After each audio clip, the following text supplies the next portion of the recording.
Hey guys, I'm going to talk to you about a few things that we're going to cover in this unit and in these standards. Now, I have uploaded this PowerPoint or this slideshow with you on the HyperDoc, so I want you to take the time to go through it, look at the videos, and I'm not going to say everything that's on the slideshow because I know you guys can read for yourself. But I just wanted to start real quick with John Lewis. He was a young man that he was one of the original 13 freedom riders that would get in buses and ride across the South, challenging those segregation laws in the deep South of the United States.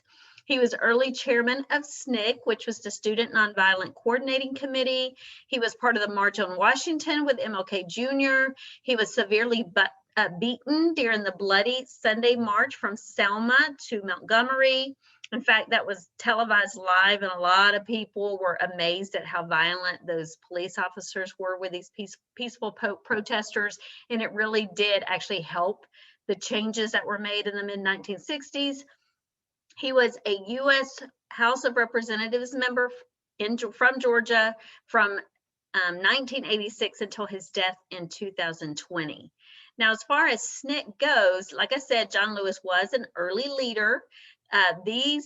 This group was mostly made up of college students and high school students. They organized peaceful lunch counter sit-ins, freedom rides.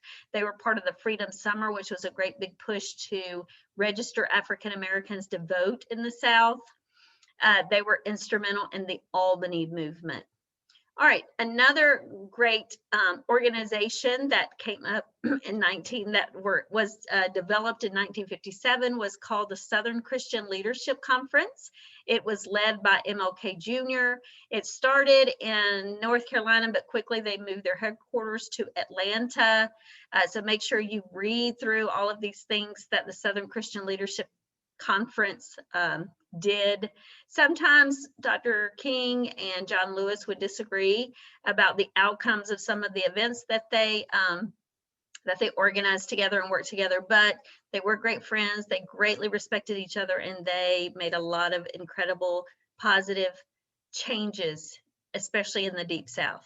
Now, the Albany movement, at first it was considered a failure.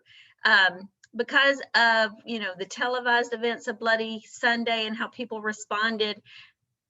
When these groups came into Albany, Georgia, and they were, wanting to make some changes against segregation, the police chief made sure that no one was arrested violently. He didn't want to get any attention. He didn't want to be in the headlines.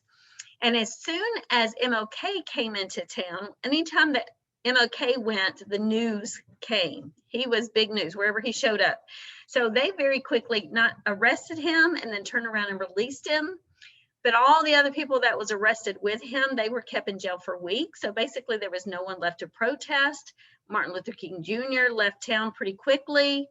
The news media left. And so, like I said, at first it seemed like it wasn't a successful movement, but a lot of great things happened in the long run because of this. Several African Americans actually gained General Assembly seats. They increased the African American voter registration tremendously.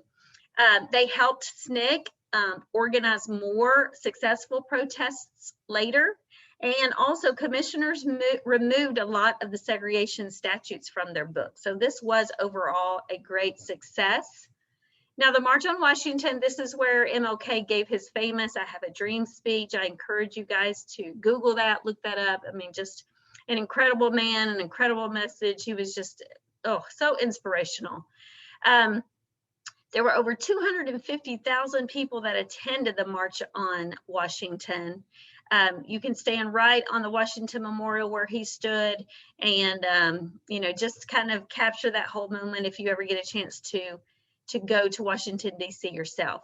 Now, MLK has a monument on the National Mall. He's the only non-president that actually has a monument there on the National Mall. So he is, of course, you guys know, he's loved and respected and admired for all of the changes that he helped create, not only in the South, but all of the United States and across the world. So you guys make sure you enjoy this unit. I know you will. Take time to dig in there, learn some things you didn't know before, and I know you guys are going to really enjoy it and get a